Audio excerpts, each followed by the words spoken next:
Night Tales with Katsia Winters. The Boy Who Cried Wolf. Once upon a time, a boy called Peter lived with his parents in a village on the hillside.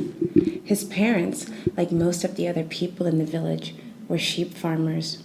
Everybody in the village took turns to look after the sheep, and when Peter was 10 years old, he was considered old enough to take a turn at shepherding. But Peter was too easily bored, and he found it very tiresome being on the hillside with only sheep for company. So he'd find ways to amuse himself, running up rocks, climbing trees, chasing sheep, but nothing really kept him amused for very long. Then he hit upon a brilliant idea. He climbed to the top of the tallest tree and started shouting towards the village, "Wolf! Wolf! Wolf! Wolf!" One of the villagers heard him and got all the other men together, and armed with axes, hoes, and forks, they ran out of the village to chase away the wolf and save their herd. Of course, when they got there, they merely found Peter pinched up high in his tree, laughing, and the sheep grazing peacefully. They were very annoyed with him. That night, Peter got a spanking from his mother and was sent to bed without any supper. For a while, life went on again as normal, and people forgot about the accident. Peter managed to behave himself whenever it was his turn to mind the sheep, until one day he got really bored again. He picked up some sticks, and running through the sheep where they were grazing, he started hitting the sticks together and shouting, "Wolf! Wolf! Wolf! Wolf! Wolf!" Sure enough, somebody in the village heard, and before long, all the men were coming up running on the hill with their sticks, axes, and hoes and shovels, ready to chase away the big bad wolf and to save their sheep and the poor shepherd boy. Imagine their consternation when they arrived in the field to see their herd grazing once again peacefully, and again Peter sitting on a big rock, laughing uncontrollably.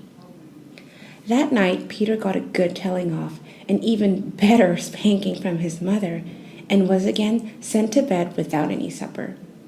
For a few days, people in the village went around moaning about Peter and his tricks. But before long, things settled down again, and life resumed its normal, uneventful course. And Peter had to do his turn at shepherding again every now and then. He decided he should behave himself. He really didn't want to upset everybody all the time. He especially didn't want to have another of his mother's spankings. Then one afternoon, when Peter was in the fields with the sheep, he noticed some of them getting nervous. They started bleating and running hither and thither. Peter didn't know what was the cause of this strange behavior. Sheep were running all over and making an even louder racket. He got worried and decided to climb a tree so that he could see what was going on. He balanced on a sturdy branch, looked around. What he saw almost made him fall out of the tree. There was a great, big, hairy wolf chasing the sheep, biting at their legs, snapping their tails. For a few seconds, Peter was speechless. Then he started shouting, "Wolf! Wolf! Wolf!" In the village, an old man heard the shouting. "Oh no, not that Peter again," he said, shaking his head. "What's going on?" inquired another villager. "It's that Peter again. He just can't help himself." "That boy needs to be the center of attention all the time," said another. "Oh, wait till his mother gets a hold of him," added another.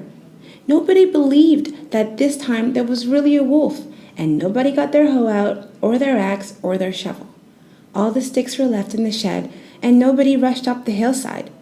It wasn't until very much later that afternoon that the boy sent to take over the shepherding from Peter found dead sheep bodies strewn all over the hillside. And Peter, still up there in his tree, whimpering and crying.